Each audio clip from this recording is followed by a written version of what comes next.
Эрхэм үзэгчдээ танил хүн нэвтрүүлэг маань өмнө гой болоод Дундгой аймгаас та бүхэндээ хүрж байгаа. Тэгэхээр энэ удаад Монгол Улсын шадар сайд Оюнбаатарыг нэвтрүүлэгтээ оруулан мөн түүний орон нутагт ажиллах томилттой одоо цуг дагж явж нэвтрүүлгээ бэлтгэн хүргэж байгаа. Ингээд та бүхэн нэвтрүүлгээ тухлан сум хүлээн авч үзнэ үү?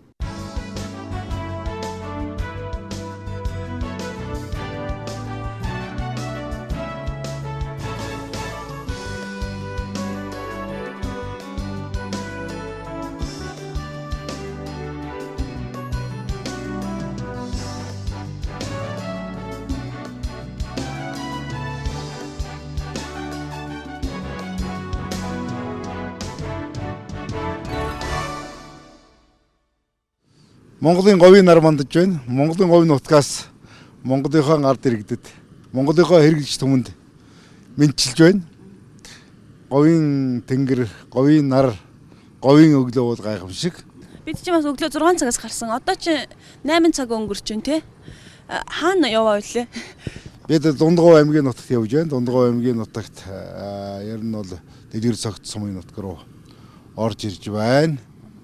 Тэгээ Монголын говь, Монголын тэнгэр, Монголын одоо салхи, цас энэ бол гайхамшиг байхгүй. Дэлхийд хаан ч ийм гайхамшиг олж үзэхгүй. Говь нутгийн байгаа шүү дээ. Нутг руугаа ер нь хэр явдаг вэ? Нутг руугаа би байг явна. Монголын ер нь 21 аймаг за нэг 200 шахам сумд явсан баг. Тэгээ яг Монгол нутаг, Монгол их орон газар шороо аль нь ч маш сайхан шүү дээ. Хөдөө явах дуртай. Малчны хотон төрж одоо морин дээл дээр өссөн тэмээний одоо анарун дээр өссөн хүн бол боломж гаргал хөдөө явахыг боддог. Гэхдээ бид бол бичиг заасны төрийн ажлын хүн учраас тэр болгонд юм боломжууд байхгүй шүү дээ. Одоо бид хамгийн эхний одоо ажиллах сум маань ямар сум байгаа вэ? Бид Дундгой аймагт Дундгой аймгийн бас олбогд хүмүүстэй уулзсан, онцгой байдлын зарим хүмүүстэй уулзалдан. Тэгээд Өмнө Говь аймгийн Мандлаваа суман дээр очиж Өмнө Говь аймгийн Мандлаваа суманд эрүүл мэндийн байгууллагын үйл ажиллагаа, үйлчлэлтийн ажилтнад танилцсан. Мандлаваа сумын ард иргэдэд төргөн тусламжийн орчин үеийн одоо машин техник гардуулна. Тэгээ Булган сум, Өмнө Говь аймгийн Баян далай, за Хөрмөн сумгаа цас сууд нэлээ хүнд байгаа Номгон сумдаар бид явах юм.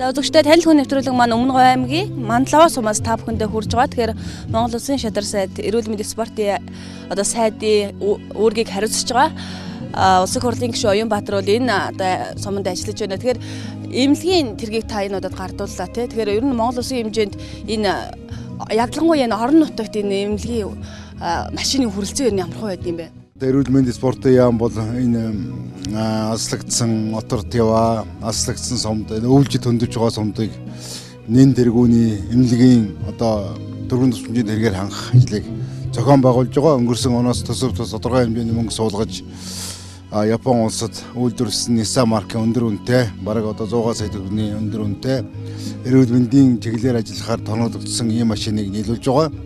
Тэгээд машиныг бид нийтдээ бол одоо бүх аймагуудад, сумдад тодорхой одоо сумдуудад хөргөж өгсөн. Нийтдээ бол бид одоо 30-аад сумдад энэ машин техникийг хөргүүлээд байгаа. За өнөөдөр бас Өмнө Говь аймгийн Номгон сум төргөн тусламжийн хэргийн ажиллагаа байсан. Энэ төргөн тусламжийн хэргийн хугацаа дуусаж одоо ажиллах боломжгүй болсон. Энэ асуудлаар удаа дараа бидэнд одоо өсөлт тавьсан дагуу бид Номгон сумд Японы Nissan маркийн туулах чадвар өндөртэй төргөн тусламжийн автомашиныг өнөөдөр бас газар дээр нь хөргөж өгч байгаа. Газар дээр нь хөргөж өгөхөөс гадна бид энэ сумдын эрүүл мэндийн байгууллагын одоо хэвийн үйл ажиллагаа хангах, энд нэн шаардлагатай эмнэлгийн одоо багаж техник, эмийн үдсийн байдлыг одоо өдөд танилцах нэмэлт одоо арга хэмжээнүүдийг авч байгаа. Энэ бол одоо бүх аймаг ялангуяа өвлж хөндөж болзгүй цас ихтэй байгаа сум орон нутагт ийм арга хэмжээг авч хэрэгжүүлж байна. Бидний дараагийн одоо ажиллах ямар сум байгаа лээ? Дараа бид одоо засуудын нэлээд хүнд байдалтай байгаа Булган сумын нутгаар явна.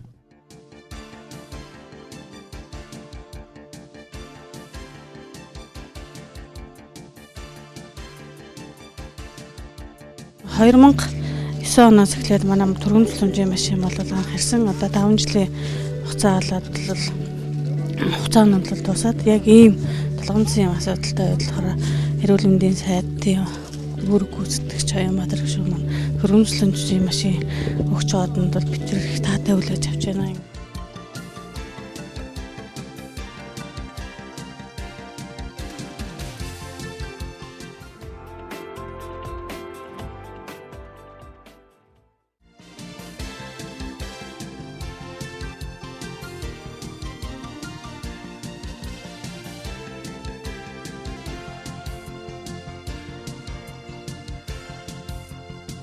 Цахим эрүүл мэндийн төслийг аймагуудаас хамгийн анх удаа өмнгийн говь Монгол орны үе таалга болсон өмнгийн говь аймагта нээхээр бид хорон цуглараад байна.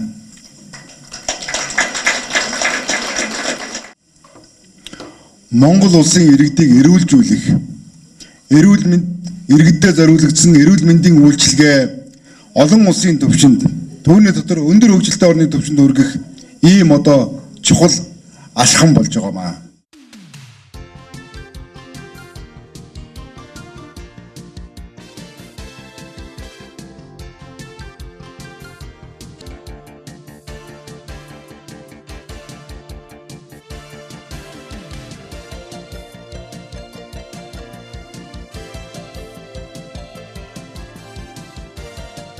Дээр мэдээлэл дээр ер нь бол улсын хэмжээнд 50 гаруй сумын өвлжилт үл хүндхэн байна. Нэмээд цас орох юм бол ер нь бол хүндрэхээр өшөөж олон газрууд хүндрэхээр байна гэж байна.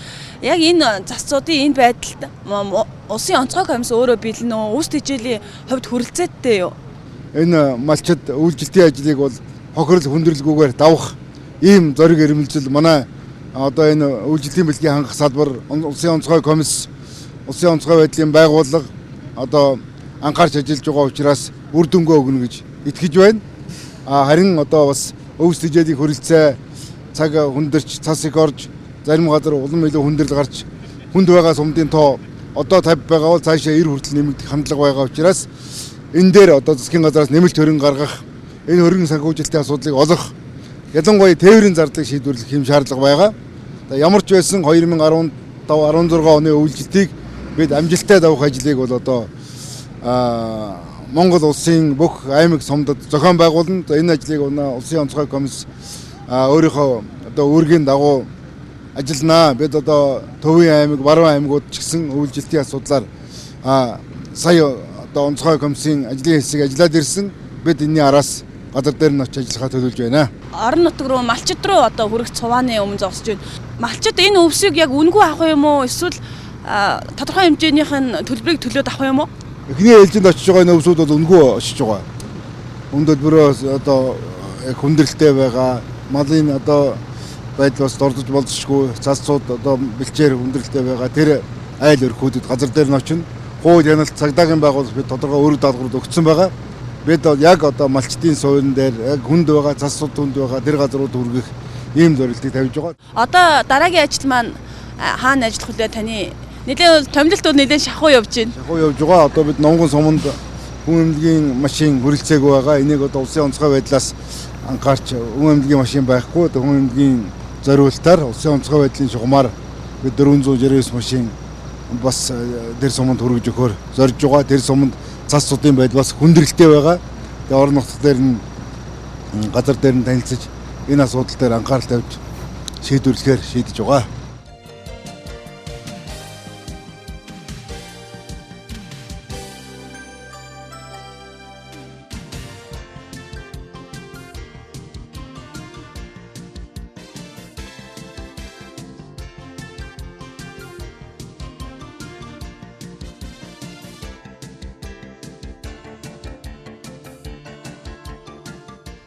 За хэрвээ газар хөдлөлт бол яг нь Японд бүх хүн цэцэрлэгийн хөгжинийг мэднэ. Газар хөдлөлт бол аль болох одоо байшингаасаа гарах хэвээр талбай дээр очих юун дээр тэр аюул орчин нурахтаас хол байх хэрэгтэй. Хэрэг гэрээсээ гарах боломжгүй бол одоо нуралтны дор энэ нураад орж ирэхгүй өгөөдөл одоо ширээний дор орох хэрэгтэй. Энгийн зөвлөгөө бүх хүүхэд нь мэднэ.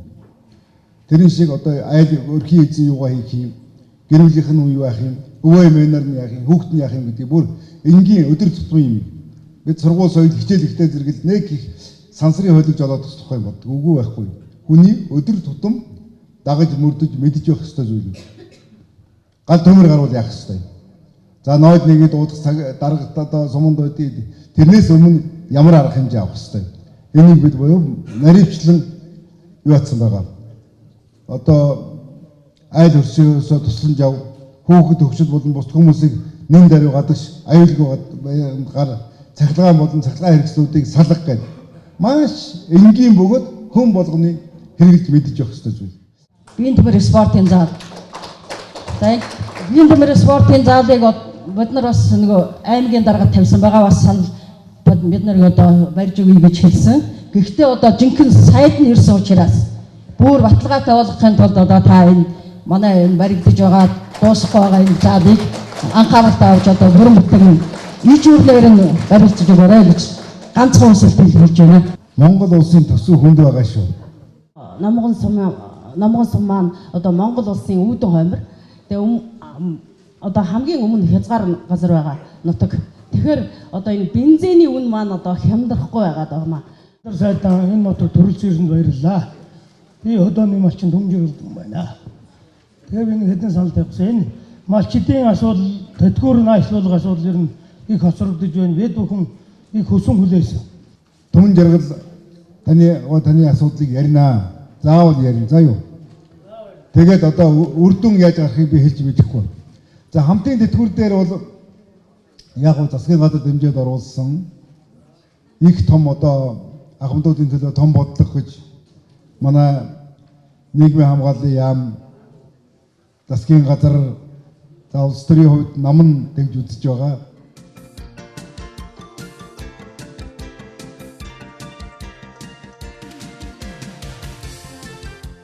Та энэ үндсэн хуулийг өөрчлөх тал дээр ямар байр суурьтай байсан бэ? Тэгээ үндсэн хуулийг бол ер нь тодорхой хэмжээнд өөрчлөх шаардлага бол байгаа. Бид 1990-ад онд олон улсын хууль тогтоомж үндсэн хуулиас харж байгаа л зах зээлч гэж юу байлаа тэр үе тийм ээ. Энэ чөлөөт эдийн засаг гэж юу байлаа энийг бол мэдэхгүй. Төрийн тогтолцоогооч гэсэн бас хуучин тогтолцооноос энэ зах зээлийн эдийн засгийн улс орнуудын төрийн тогтолцоо руу шилжих тэр бодлогыг бол одоо судалгааны хүрээнд гэдэг юм уу уншиж мэдсэн хүрээнд хийсэн. Одоо бид 25 жил тууллаа. Энэ дотор алдаа оноо бас нэлээд байна. Монголын нийгмийн одоо хөгжилд саад болох ус тийм одоо механизм бас үндсэн хуулинд байгаа байхгүй юу. Тухайл улс төрийн намыг хэтэрхий өндөр дөвөлийг тавьсан улс төрийн намын гишүүнчлэлтэй байж байгаа. Энэ бол зөрчилдөө үүсгээд улсын хурал засгийн газарт олон хууль засгийн газар төсөв хөрөнгийг мэдих ийм чиглэл рүү илүү их чиглүүлээд ард иргэдийг дотор нь талцуулж хуваасан сум орны удирдлагыг хийсэн талцуулж хуваасан намчрахсан ийм бодлогууд болгосон наад захын зүйлүүд байгаа. Хоёрдугаарт 2000 онд парламент 2 сая хүнээс сонгогдож байсан бол өнөөдөр 3 сая хүн орсон. Тэдний төлөөлөл тэдний одоо санаа өнөөдрийн парламент бүрэн тусахгүй байна гэж үзэж бас талтай. Монгол улс шиг ганцхан танхимтай 76 гишүүнтэй ийм парламент байдаггүй.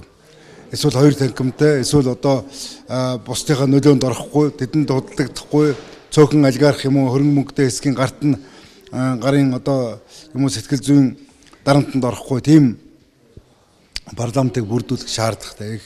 Ингийн тулд 108 ч юм уу 100 гишүүнтэй ийм парламент байх нь оновчтой зөв асуудлаа гэж бид үзэж байгаа. Өнгөрсөн парламентд өнгөрсөн жил бол амжуулаад сонгуулийн хуулийг батллаа. Энэ сонгуулийн хууль өөрөө хэр сайн хууль болсон гэж та хөвгшний хувьд харж байна. Тэгээ сонгуулийн хуулийг олонх ардын нам, даарчилсан нам, шударгаас эвсэлч гэсэн оролцоод ингээд өөрчилж боловсруулсан л да. Тэгээд анх оруулж ирсэн болгоноор нь бол батлаагүй. Энэ нь зөв байсан. Гэхдээ сонгуулийн хууль дээр би өг хэлэхдээ нэлээд тодорхой шүүмжил хэлсэн. За нам сонгох, нам дугуйлах асуудал байгаа. Гэхдээ өнөөдөр хүнээ сонгох гэсэн Монголын ард түмний бараг 90%, 99% нь хүслийг энд тусгасангүй. Жишээлбэл тэнд хэнийг сонгох уу гэдэг нэрийг одоо дугуйлах. Энэ нэрийг дугуйснаар намд энэ жагсаалтанд орж байгаа хүнийг эренбэлж өгөх ийм болцоог нь олгооч ээ. Инх зайлшгүй шаардлагатай гэдэг би энэ сонгуулийн яг энэ хуулийн өөрчлөлтийн энэ зүйл заалт дээр би эсрэг байр суурьтай байсан. Эсрэг санал өгсөн. Сонгуулийн коррупц буюу сонгуулийн авилгалын асуудлыг зогсоогоогүйгээр Монгол улс төрийн эрүүл орчинд хүрэхгүй, Монгол улсын хөгжил ийм бодлого тэгш шударга эрсдээ явж чадахгүй. Өнөөдрийн гол одоо алдаа бол энэ л байгаа. Түрүүнд тань нэг уулзалт хийгээд нэг 10 орчим иргэд үг хэлсний бараг олонх нь энэ хийдийн тухай яриад байна л да. ЮНЕСКОгийн Азийн санд бүртгүүлсэн ийм том бүтээн байгуулалт манай суманд хийж өгсөн танд баярлалаа гэд баярлсан сэтгэлээ илэрхийлээд байна. Тэр хийд дээр бид очиод газар дээр нь зураг хөргийг аваад танаас бас мэдээлэл авал болох уу? Болно.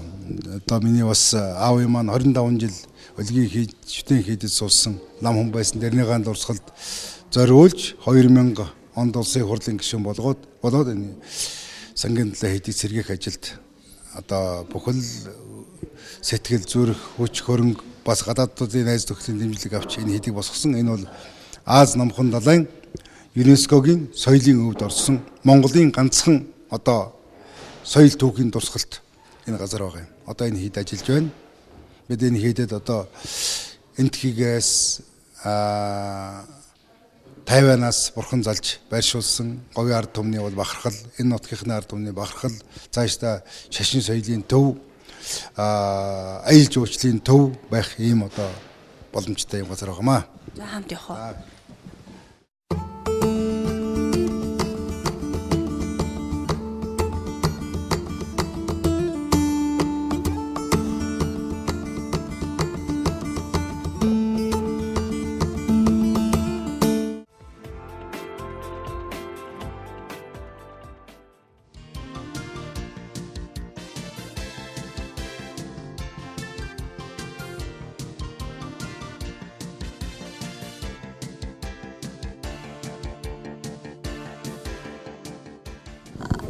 Энэ одоо голдон заларсан энэ хүн бол аавтай тий. Аавынхаа талаар та хойчлаач.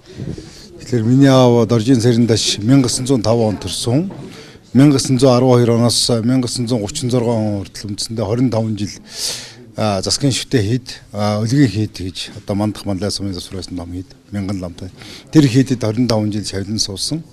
Гавжийн дамжаа барихын даваан дээр хийд тарсан, хийд тараад одоо тэгээд хөдөө амьдарч малчин болсон хүн байгаа юм.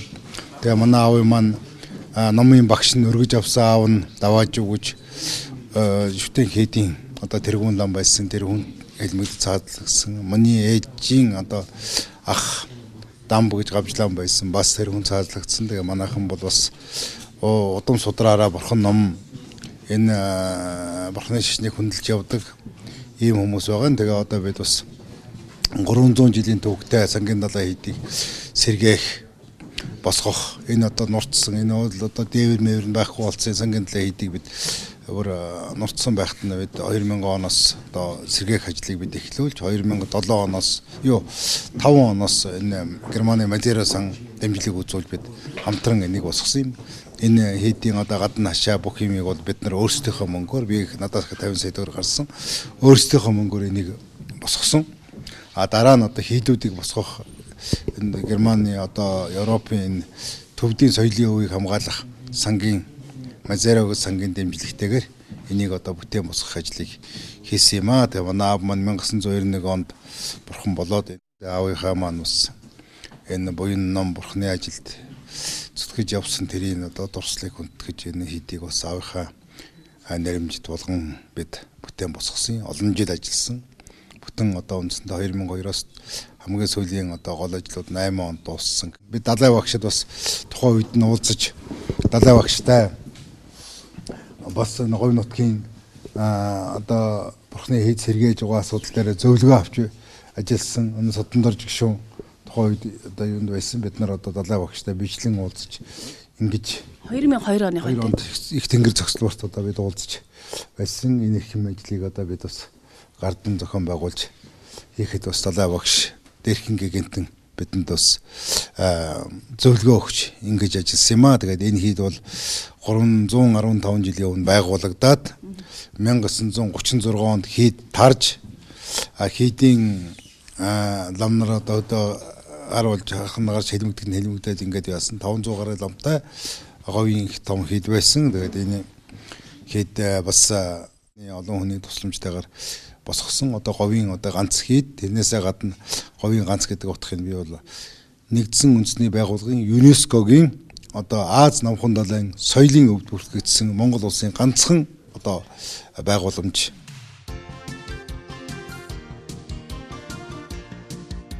Бид хувьяасаа бас нутгийн ард түмний өргөлж байсан нэг 50 сая төгрөгөөр энэ хийдийнхаа хашааг бид чигүүрээс огт хашаа байхгүй болсон. Нурсан энэ юуг нь бид шинээр бүтээ баралгаалгас болцсон. Энэ дээврүүд нь нурцсан юм байсан. Тэгээд бид ингээ босгосон. Энийн онцлог нь бол 1936 онд ингээд лам нарыг хөөж гаргаад сангийн далай отроод гэж хилийн отроод байгуулагдсан байхгүй энд орж ирсэн. Тэгээд нөгөө хийдүүдийг нурааж исэн бол энийг нураагааг үйлдсэн. Сангийн далай отроод бол хил хамгаалах, өмнөд хилийг хамгаалах хамгийн чухал юм одоо цэргийн анги байсан. Энэ говийн хөгжлийн төрийн бус байгууллагын холбоо гол санаачлан зохион байгуулж, за энэ бол одоо энэ манай говийн хөгжлийн төрийн бус байгууллагын холбоо бол өгнөх юм эсэлтэй. Одоо яриад байгаа хөндлөн төмөр замын зураг төслийг анх хийлгэж засгийн газар төргөн барьж байсан.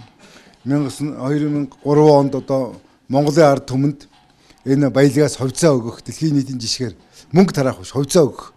Энэ саналыг одоо улсын их хурлд өргөн барьж байлаа. Тэгээд олон зүйлүүд би энэ одоо энэ их магны замын засмал замууд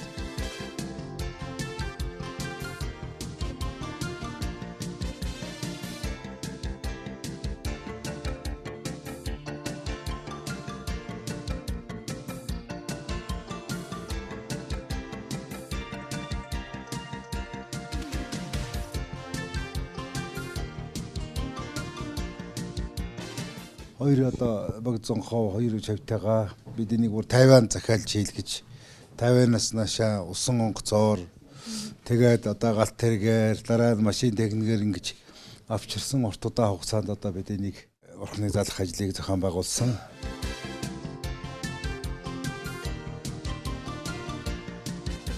Бид Бурхан намын сайхан өргөөгөөр одоо чочлоо. Одоо ямар суманд очиж ажиллах вэ? Эний дараа Хамбогд сумд явна.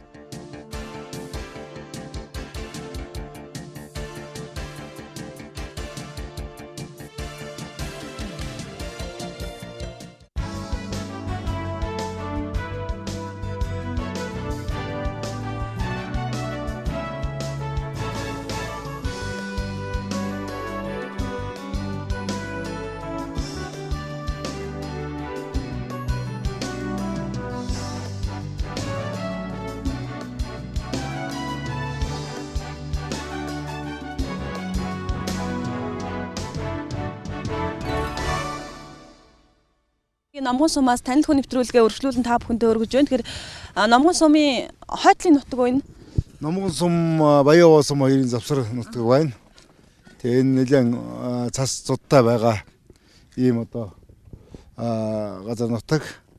Тэгээ цасны бол одоо нийт цасан бүрхүүлтэй. Ингээд мал ер нь одоо ус цасны доороос авч идэхэд бэрх. Тэгээд гоо цас удаадараа ороод тэгээд доош нь суугаад ингээ хатуурцсан. Энэ хатуурцсан цасыг бодлоор ингэж нөгөө туураагаараа гаргаж ирж чадахгүй адуунаас бусд мал бол. Энэ бол их төвөгтэй. Тэгээ ийм нөхцөлд бол одоо ууланд юм уу тийм одоо давжаалах газруудад малыг жаахан одоо хариулж маллаж өвс тэжээлийн асуудал байх хэвээр. Хоёрдугаарт бол ер нь мал тэжээх өвс тэжээлийн одоо бааз нөөц рүү орох ийм шаардлагатай болж байгаа. Ялангуяа манай говийн мал бол ингэж нөгөө туураагаараа ингэж хаглах ийм болцоо их муу байдаг. Тэгээ ийм нөхцөл байдал одоо бас нэлээд хүндрэлтэй. Энэ бол бас Өмнө Говь аймгийн нэлээд сумдад ийм цасцны байдал хүндрэлтэй байгаа. Тэгээ энийг одоо газар орон нутаг дээр нь малчтын дэм өгөх. Ялангуяа байгаль цаг өөрийн хүнд нөхцөлд хэдийгээр манай малчид олон жил малаа малсан ч хэлээ гисэн цаг уурын хүнд нөхцөл энэ гентийн аюулаас бас хамгаалах урьдчилан сэргийлэх чиглэлийн имийг газар дээр нь бид гарын авалга өгч байгаа. Тухайлбал цас зүудний үед болзошгүй шорон шуурга сасан шуурга үед яах ёстой вэ гэдгийг бид малчин иргэдээ улсын онцгой комисс анхааруулга өгч байгаа. Энэ бол бас урд өмнө хийгдэж байгаагүй өвөрмөс шинэлэг ажил.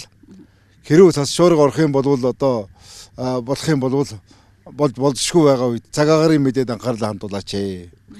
За тэгээд одоо өвлжөө одоо тэр юуныхаа дээш нь малан бэлчиж явах хэрэгтэй. Ягаад гэвэл цас шуурга болоход бид уруудаад өвлжөөн дээр гэр дээрээ одоо мал нь ирэхээр ийм байдалтай байхгүй бол цаг агарын мэдээ анзаарахгүй явж байгаад за тэгээд одоо мал нь уруудах тал газар юунд мал нь одоо оргодох нүмерлөх газаргуугаар хүн мал осгох цацууданд одоо дарагдах ийм аюул бэрхшээлүүд бол байгаа. Хялмал цас ингэж ороод одоо ингээд дагтаршаад доош суучтай зэрэг мал энийг одоо нэвтэлж чадахгүй байгаа ийм хүндрэлүүд байгаа юм. Тэгээд ийм одоо хөр цас бол бас мал бэлчих, мал одоо байгалийн жамаараа үс цасны дороос олж идэхэд их бэрхшээлтэй. Тэгээ ийм хүндрэлүүдийг одоо бид бас анхааруулж байгаа. Тэгээ одоо манай улсын онцгой комисс бол энэ бүх иргэдэд түүний дотор малчин иргэдэд сэрэмжлүүлэг гардуулж өгч байгаа. За энэ бол одоо бас их ач холбогдолтой. Хүчтэй цасан болон шорон шуургын үед малчид яах ёстой юм бэ? Цасцуудны үед яах ёстой юм бэ гэж.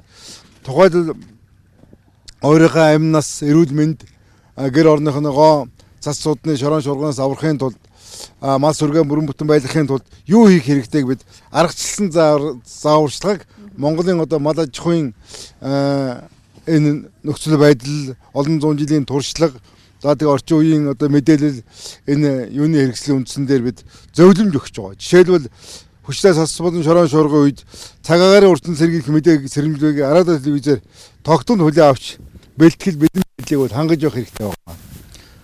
Тэнгэрийн байдал үүс мал амтны хөдөлгөөн арын шиг шинжиж цаг агарыг таньж мэдэх ардын уламжилт арга ухаанаас хүүхд залуучууд одоо сургах, өвлүүлэх хэрэгтэй байна. Анхан шатны зайлшгүй гарын авлагаар бид хүн болгонд хүргэж байгаа. Энэ бол одоо Монгол хүн аюулгүй орчинд эрүүл орчинд амьдрах ийм одоо нөхцлөө хангах үйлжилт ялангуяа хүнд байгаа, хүндэж болзошгүй байгаа. Цаашдаа цас орж байгаль цаг уурын гэнтийн үзэгдэл болж болзошгүй учраас хүн болгон айл өрх болгон одоо сонор сэрэмжт өндөртэй ажиллаж амьдарч байхыг одоо хүсэж байна.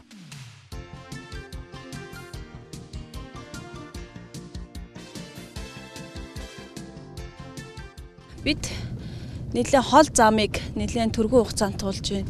Та ер нь томил дээр явах болгонд бол ийм яруу санд руу явах уу?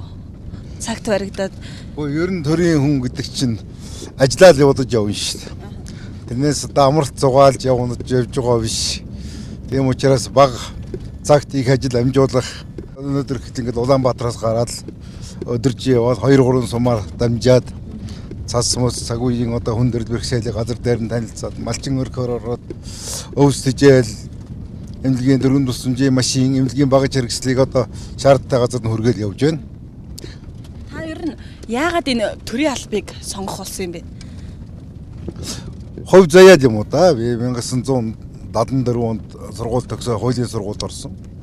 Тэгээ мэргэжлийн мөрдөн байцаагч одоо прокурор болж бүр одоо Дорноговь аймгийн урдлын сум, Хөлийн сумдууд хариуцсан прокурор.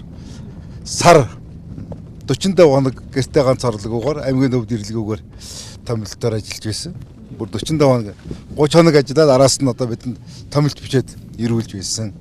Тэгээ залуу байж ганц үе байсан учраас тэгээд ажлын араас тэр үед ч одоо бүх талын ажлууд хийн хэрэг мөрдөн малын хулгай жижиг одоо цөөхөн ч гэсэн гардаг танхайн зөрчлийн хэрэгүүдийг мөрдөн төрийн байгууллага одоо бүх нэгдэл сангийн аж ахуй шалгалт хийн. Ер нь энэ төрийн албаны нэр хүнд унж байгаа тий. Энэ нь бас намууд 4 жил болоо солигдоод төрийн албыг одоо хар яриагаар хэлэхэд самардаг байдлаас болоод энэ төрийн албаны нэр хүнд унсан байгаа. Та энэ олон жилийн төрийн албанд явсан хүний хувьд төрийн алба гэж одоо энэ албыг бусдаас одоо ямар одоо онцгороо ялгардгийг, сайн тал нь юу байдгийг Монгол төрдөө зүтгэн гэдэг бол агуу зүйл. Монгол төрдөө зүтгэж төрийнхөө одоо ажлыг эрхэлнэ гэдэг бол өвөг дээдсээ сайн үе одоо хэдэн 10 жил, хэдэн 100 жил, хэдэн мянган жилээр одоо яригдах тэр төр төсны уламжлалыг хэрэгжүүлж байгаа ийм л хүмүүс шүү дээ. Чингис хааны их төр, Хүнүүгийн төр, Монголын их хаадын төрийн ажил бол үеийн үед явагдаж ирсэн. Бид өнөөдөр энэний уламжлал, энэний үргэлжлэл тэрнээс өнөөдрийнхөө нэг бас нэг алдаа оноотой зарим нэгэн байдлаар төрийн тогтолцооны буруу, хэд улс төржилт тийм буруу, дээр нь одоо төр дийж ажиллаж байгаа хүн бол ашиг сонирхлын одоо зөрчилтэй авах одоо эдхийн донтой ийм хүмүүс орж ирснээс Монгол төрийн байдал нэр хүнд унсан байгаа. Унж байгаа. За энэ бол хамгийн гол одоо энэ шалтгааныг би бас багш хүн судлаач хүн гэдэг утгаараа олон жилийнхаа туршлага дээр үндэслэж хэлэхэд бол манай улс төрийн сонгуул маань мөнгөний сонгуул болчихсон.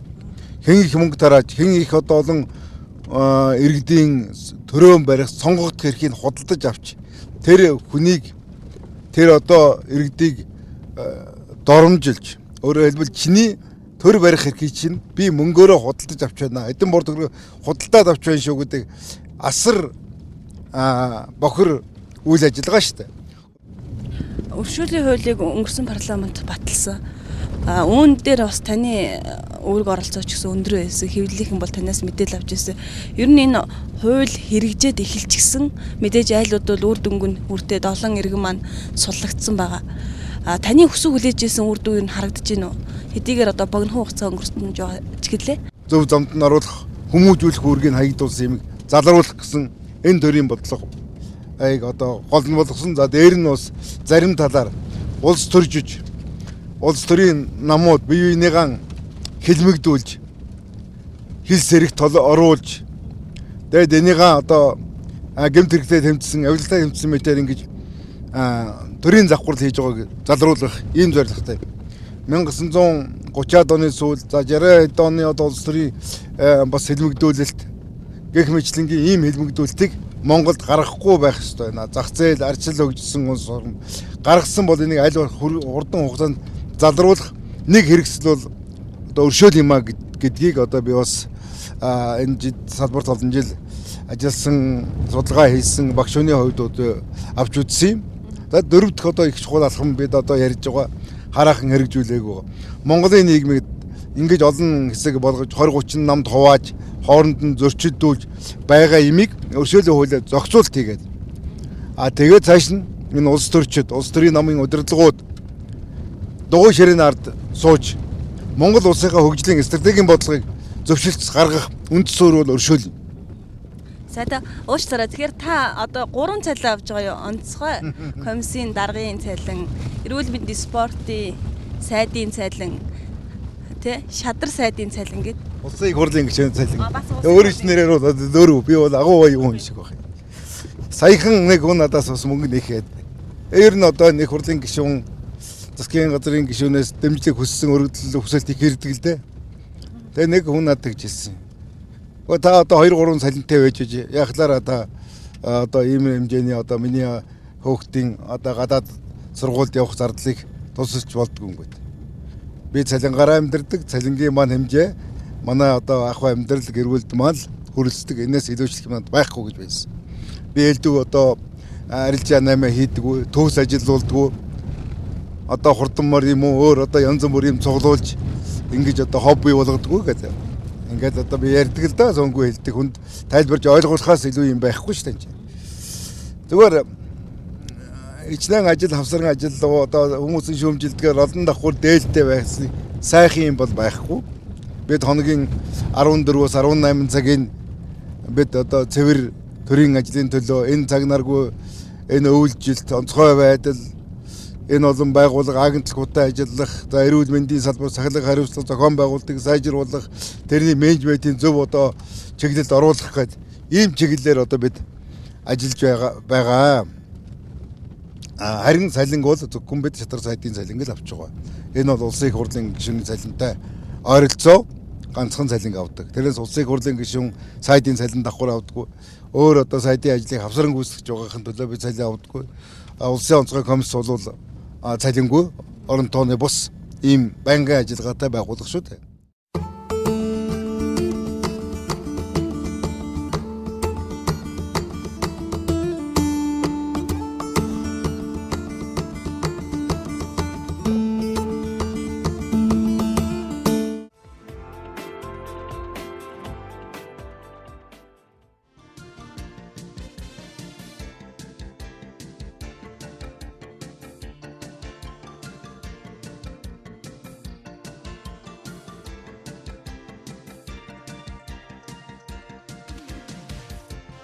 Гэрээсээ юм ахуу. Аюухаалагын тэгээд гэрээсээ. За. Эмнэлгийнхэн бол боломжийн хүрээндээ үйлчж байна. Танд нэг мэддэг нэг дөрвийн юм чинь тийм ээ. Тий. За. Эм тарай нь одоо гайгүй байна уу? Эм тарай хавар хэцүү байна. Юу тендэр эм гэж байдаг. Доточдаг тэгээд мөнгөөр эм авдаг. Мөнгө мотой манай үеийн төлөвлөлт өшгөө. Тийш чадахгүй би хэцүү байна юм. Одоо ямар тарай хэрэгтэй гэж байна? Тэгээд янз бүрийн тарай байхын тэгээд зарим нь байхгүй. Зарим нь байдаг юм.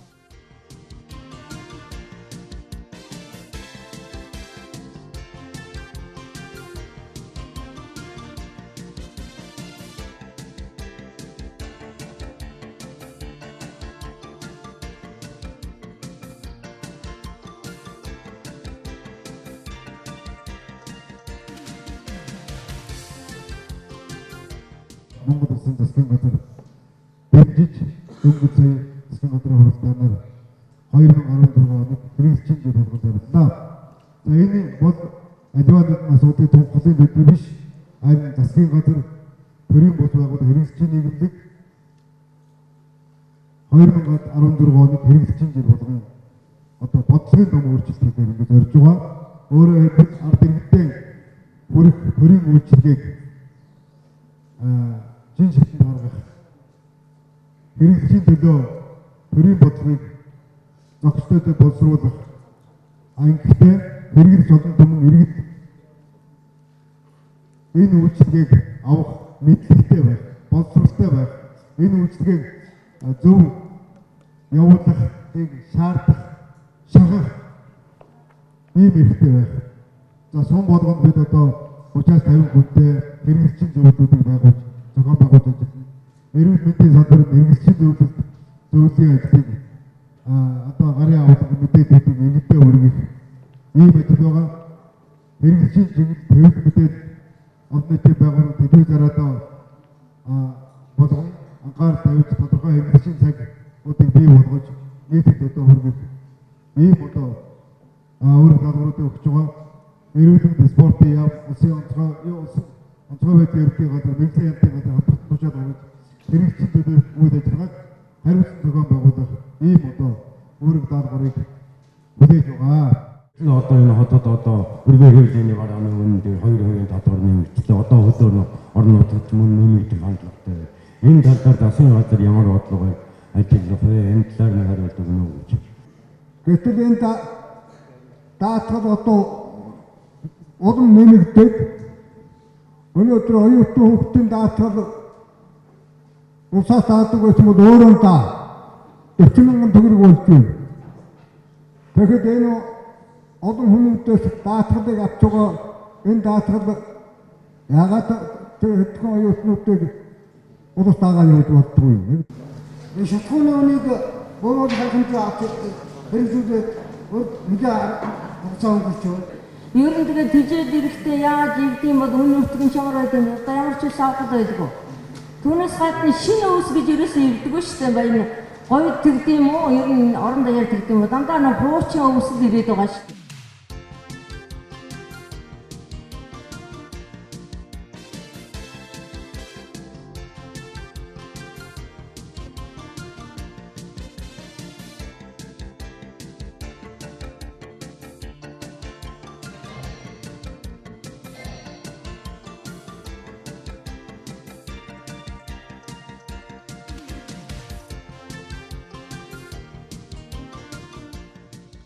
Монгол Улсын засгийн газар хүүхэд залуучуудын эрүүл мэндийн тусламж үйлчлэгийн чанар хүртээмжийг нэмэгдүүлж тусгай хэрэгцээт иргэдийн эрүүл мэндийг онцгойлон анхаарах зорилт төвшүүлсэн билээ. Манай улсын хүн амын 38% нь хүүхэд залуучууд бөгөөд түүний бараг 70% нь өсвөр насны залуучууд юм аа. Өсвөр үеийн залуучууд нь харьцангуй эрүүл хэмээн тооцогдогч тэдний бие байлдар сэтгэл санааны хувьд гарч буй физиологийн онцлог тохирсон эрүүл мэндийн өөрмөц тусламж үйлчилгээ шаардлагаа. Дэлхийн эрүүл мэндийн байгууллагаас гишүүн орнуудаа өсвөр үеийнхний өөрмөц хэрэгцээнд нийцсэн мэрэгсэн ажилтан бүхий эрүүл мэндийн байгууллагыг ажилуулахыг зөвлөдөг өгөөд манай оронч сүүлийн 15 жилийн туршид энэхүү зөвлөмжийг хэрэгжүүлж 20 аймаг 6 дүүрэгт өсвөр үеийн эрүүл мэндийн төвийг нэн ажиллуулж байна. За 2015 онд Өмнөгов аймгийн Цогцын суманд анхудаа өсвөр үеийн эрүүл мэндийн төвийг байгуулсан бөгөөд үүний дараах одоо Хамбогд сум энэхүү төвийг нээж байгаа 2 дахь төв болж байгаа юм. Өөрөөр хэлбэл Монгол улсад хүүхдийн залуучуудын эрүүл мэндийн төвийг хоёулангийн Өмнөгов аймагт байгуулж байгаа ийм одоо азтай бөгөөд энэ одоо эрүүл мэндийн чиглэлээр манай говьчууд говийн одоо ард түмэнд илүү хүндэтгэл үзүүлсэн арга хэмжээ болж байна. За ийхүү сумын төвийн төвчөнд өсвөр үеийн эрүүл мэндийн төвийг байгуулснаар өсвөр үеийнхний өөрмөс хэрэгцээнд тулгуурласан эрүүл мэндийн тусламж үйлчилгээг залуучууд ойртуулж улам ээлтэй болох нөхцөл бүрдэж байгаад баяртай байна. За энэхүү шинээр байгуулагдж буй төвөө зах ёсоор ажиллуулж, үйл ажиллагаанд нь өсвөр үеийнхнийг татан оролцуулж, үе тэнгийн сургагч багш нарыг бэлтгэн тэднээ дамжуулан эрүүл мэнд сургалт сурчлагаа зөвлөгөөг өсвөр үеийнхэнд хүргэхийн төлөө чармаан ажиллахыг төвийн эмч ажиллагчид одоо зөвлөж байна.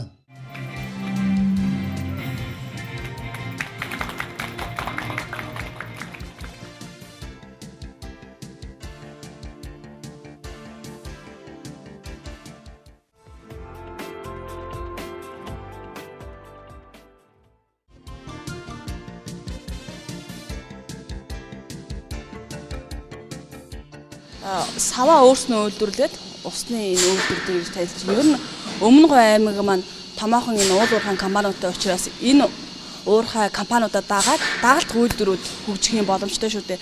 Энэ аймагт яг энэ жижиг дунд үйлдвэрлэл ер нь хэрхэн хөгжиж байгаа вэ? Тэгэхээр Өмнөгов аймаг бол уул уурхайгаас гадна энэ жижиг дунд үйлдвэрлэлийн хүрээнд хүн амынхаа ажлын байрыг бий болгож ард иргэдийнхаа хүнсний болон одоо бусад хэрэгцээг хангах нэмэлт зорилттой ажиллаж байгаа. Энэ хүрээнд бол одоо мах хосруулах үйлдвэр байна. Энэ одоо усны цэвэр ус үйлдвэрлэх үйлдвэр одоо 3-4 байна. За бусад барилгын материал хүнсний чиглэлийн олон үйлдвэрүүд ажиллаж байгаа л да. Тэгэхээр энэ жижиг дунд үйлдвэрүүдийг дэмжих ажлын байр бий болгох энэ хүрээний асуудал бол одоо төрийн бодлогын чухал хэсэг. Энэ сүүлийн одоо жилүүдэд бол энэ чиглэлийн үйлдвэр нэлээд сайн нэмэгдэж байна. Тэгээ борлуулалт зах зээл дээр хөл гаргах асуудал дээр хүндрэлүүд учирч байгаа. Ялангуяа уул уурхай үйлдвэр зогсон байдалтай байгаа нөхцөлд бол энэ жижиг дунд үйлдвэрийг дэмжих тэдэнд одоо богино хугацааны болон урт хугацааны хөнгөлөлтөд зээлүүдийг олгож энэ үйлдвэрлэлийг дэмжих ийм төрлийн бодлого явж байгаа. Энэ чиглэлд бол бид нэлээд анхаарч байна. Ялангуяа Өмнөгов аймаг мал сүрэг их өсөж байна. Үүнтэй холбогдуулан махны үйлдвэрлэлийг хөгжүүлэх, урд хөрш рүү одоо мах гаргах, махны томоохон үйлдвэр чинээр барих, одоо байгаа үйлдвэрт бид мах экспортлох зөвшөөрөл мэргэжлийн хэлтийн байгууллага холбогдох байгууллагад гаргаж өгөх энэ асуудал дээр анхаарч байна. Ийм учраас гадар дээр энэ үйлдвэр танилцж байгаамаа.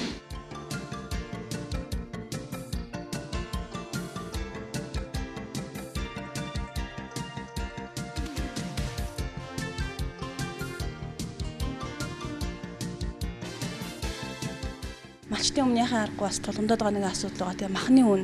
Ер нь бол зах зээлийн зохицуулалтаа явах хэрэгтэй. Махны үнийг бууруулах гэж баахан одоо мөнгө гаргаад үйлдвэр аж ахуйн газар шиг гэдэг юм уу дунд нь чейнжүүдийн гар дээр өгдөг. Эсвэл одоо махны үнийг өсгөх гээд энэ үйлдвэрлэлүүд сайн үйл ажиллагаанд жигдэрч махыг экспортлох юм бол махны үн бол одоо зах зээлийн жамаар мэдээж нэмэгдэнэ. Ялангуяа малчтын гар дээр байж байгаа махыг худалдаж авах, боловсруулах, борлуулах ажлыг бол энэ хүчин чадлаар үйлдвэр ажиллаж чадахгүй шүү дээ өнөөдөр. Ягаад бол мах экспортлох зөвшөөрлийг одоо өгөх асуудал олон шат амжилттай байна. Дээр нь одоо энэ махны үйлдвэрүүдийн үйл ажиллагаанд төр оролцох, бус талаас хүн суртал гарах юм бид эрс багасгах ийм шаардлагатай. За малчид махны үйлдвэр хоорондын холбоог бид сайжруулж өгөх хэрэгтэй байна. Байнга одоо малчид гэрээтэйгээр малаа нийлүүлэх, махан одоо зах зээлд гаргах ийм асуудал байгаа.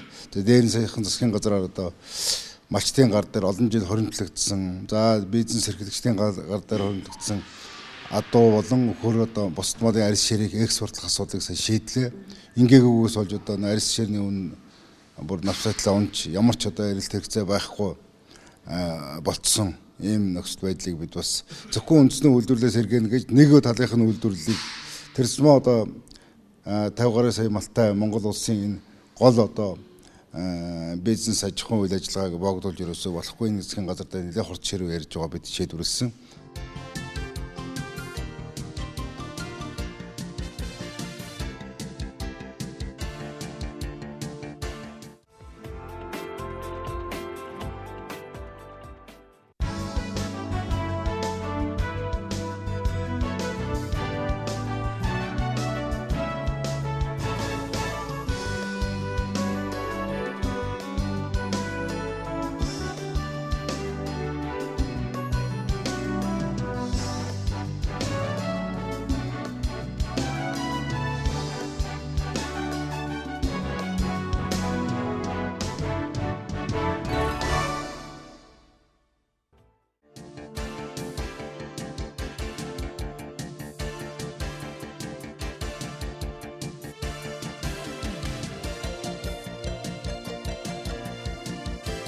За тэгэхээр үнэхээр говийнхны бахархал бол тийм ээ. Та бас багасаа энэ нутагт төрж өссөн тэмээчин гэж хэлж болохоор юм хүн байна. Тэгэхээр би нэгдүгээр Монголын албан ёсны ганцхан тэмээчин. Монголын тэмээ хамгаалах өсгөх төр хөдөлгөөнийг санаачилж одоо сүүлийн 15 жил ажиллаж байгаа. Ер нь хүүхэд нас маань тэмээчин айлын гэрт төрж малчны одоо хотонд өсч тэмээ хариулж ингээ одоо ботгоноос эхлээд хариулж тэмээчин амьдралаар амьдэрсэн. Тэгэхээр Монгол тэмээ бол зөвхөн говьчуудын биш, бидний биш, монголчуудын бахархал байх ёстой. Яагаад гэвэл энэ хоёр бүх тэмээ бол одоо говийн зан гэж хэлдэг. Яг төрхөөрөө, төрж өсгөөрөө 2 жилд нэг удаа одоо төрдөг ийм маш дэлхийд ховордож байгаа юмтай шүү дээ. Дэлхийд нийт 800 мянган хоёр бүх тэмээ байна. Нэг бүх тэмээ 18 сая байгаа. Тэгэхээр энэ тэмээг хамгаалах, өсгөх, тэмээгээр аял жуулчлал одоо хөгжүүлэх, тэмээний ингэний сүү, тэмээний ноосыг ашиглах гэдэг бол үнэхээр одоо манай засаг төрийн хувьд маш чухал тулгымдсан асуудал. Төр засаг олон жил анхаарал их бага тавьсан. Төрийн бус байгууллага, Монголын тэмээн боолоогийн холбоо, манай говьчууд, тэмээчд маань тэмээнийхэн төлөө бас сэтгэл харамгүй зүтгэж 200 мянга гулж одоо баг улаан номд орох гэжсэн тэмээгээ бид одоо 400 шахан мянга болгож өсгөлөө. Энэ бол тийм өсөлтийн тоо биш. Монгол бол сая тэмээтэй байсан улс. Өөр Монголд одоо нэг бас 400 орчим мянган тэмээтэй гэсэн албан ёсны бас тооцоо байгаа. За тэгээ бусад тооцоог удах юм бол дэлхийд 800-аас 900 мянган хоёр бүх тэмээ байгаа байхгүй юу? Тэгэхээр тэмээгээ хамгаалж өсгөж энийгээ одоо дэлхийд олон улсад гаргах шаардлагатай. Хятад улсын ерөнхийлөг Ши Жинпин Монголд ирээд торгоны замаа хөгжүүлье. Торгоны зам дээр хамтран ажиллая гэсэн. Манайх талын зам гэдэг бодлого саналуудыг одоо тавьсан. Энэ хүрээнд бол одоо ер нь бол энэ тэмээн аялал, тэмээн одоо жин хөгжүүлэх ийм шаардлагатай байгаа. Бид энэ талаар одоо бас хэдэн зөх хүмүүстэй уулзаж яриа хэлцээр хийж байгаа. Ирэх оноос эхэлж бид 8 сараас одоо төлөвлөж байна. Бээжингээс одоо эрхөө байгаль нуур хүртэл том тэмээн аялал, морин аялал, за автомашины аялал зохион байгуулахад төлөвлөж байгаа. Тэмээ бол Монголын одоо брэнд, тэмээний сүү, ингэний сүү бол одоо монголчуудын хувьд сахарын өвчин, хотод гэдэсний өвчин, элэг төсний өвчин гэдэг эмчлэг эдгэрүүлэх хамгийн чухал одоо олон амин дэмийн одоо нэгдэл бүрдэл байгаа. Энийг шинжлэх ухааны хувьд бол нээсэн. Тийм учраас тэмээнд анхаарал тавих, тэмээг өсгөх асуудал бол бид бүхний монголчуудын маань төр засгийн маань одоо зорилтоо гэдгийг одоо биесээр хэлэх байна. Ер нь танай нутгийн тэмээний тарах хүч ямар вэ? Маш гайхалтай сайхан байгаа. Ер нь тэмээс таргалсан тэмээ бол 3 жилд ямар ч ганц удыг давдаг. 3 жилийн энэ сайхан бүхэнд байгаа одоо тэр амин дэм өөх бол 3 жилийн амтнаа өөрийн тийж байна. Бүтэн сар усгүй явж чадна. Тэмээ бол хоолгүй бол одоо хэдэн сараар явна. Дээр үед ч одоо Утай, Гүмбэн, Бээжин хүртэл тэмээ жинт хийдэг. Тэндээс монголчууд одоо гурил будаага татж авдаг байлаа шүү дээ. Арис шир ноос усаа гэдэг. За социализмын үед бол алтан булаг, хягт, хөвсгөлийн цагаан хэрэг хүртэл одоо ингэж тэмээ аяллуудыг зохион байгуулж байсан. Тэмээ одоо жинт хийж байсан. Миний аав бол жинтчин хүн. Хэдэн сар явдаг. Өвлийн одоо энэ цас бударсан 30 градусыг хүйтэнд одоо малгайныхаа одоо юу буулгахгүй бүчлэхгүйгээр ингэж л явдаг говийн эрчүүд. Сая бүхэн та бүхэн харж байгаа үст. Тэмээний уралдаанаар ирж байгаа хүн толгой нүцгэн хэдийгээр энд одоо нартаж хэлээ гэсэн 20 орчим градусыг хүйтэн байх жишээтэй. Бас састай ийм байдалтай байгаа. Тэмээ гэдэг бол гайхамшиг юм аа л гэж хэлэх байна. Монголчууд тэмээгээ хамгаалах чиглэлээр сүүлийн 15 жил үнэхээр их ажлууд хийсэн. Ер нь жил болгон бид пологийн аймгийн аварга, бүсийн тэмцээн, за 2 жил, 3 жил тутам улсын аваргын тэмцээнүүдийг бид зохион байгуулж ингэж ажиллалаа.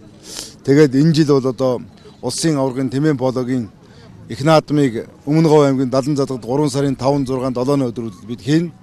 За түүнчлэн 3 сарын 7-нд бол бас мянган тэмээний уралдаан зохион байгуулж Гиннесийн номд оруулах ийм одоо том ажлыг бид төлөвлөж явуулж байгаа гэдгийг одоо хэлэх байна. Тийм учраас тэмээнд одоо монголчуудынхаа дэлхийн анхаарлыг татах ажлыг бид явуулж хийж байгаа.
Та бүхэнд говийн энэ сайхан нар гисэн, цас бударсан энэ өдрийн мэндийг дэвшүүлж байна.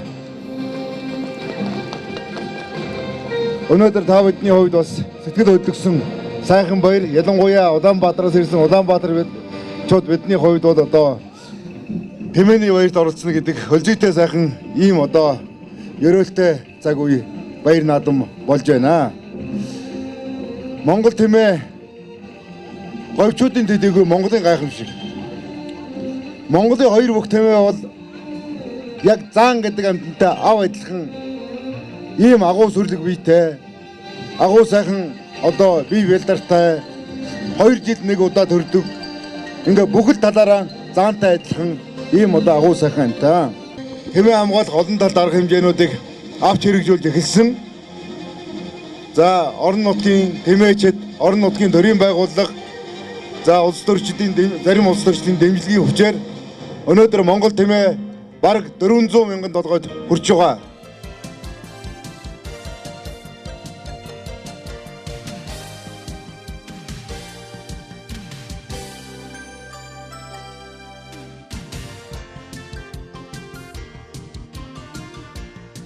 Эрхэм үзэгчдээ танил хүн нэвтрүүлгийн энэ удаагийн зочноор Улсын онцгой комиссийн дарга Монгол Улсын шадар сайд эрүүл мэндийн спортын сайдын үүргийг төр орлон гүйцэтгэж байгаа Оюнбаатар сайд оролцсон байгаа. Тэгэхээр тэрээр өмнө говь дунд говь аймгаар ажилласан сумдуудаар явж цаг одоо үеийн байдлаар ажиллаж нөгөөтэйгүр эрүүл мэндийн спортын салбарт эмнэлгүүдийн тоног төхөөрөмж түргэн тусламжийн тэргийг хүргэх ажлыг зохион байгуулсан байгаа.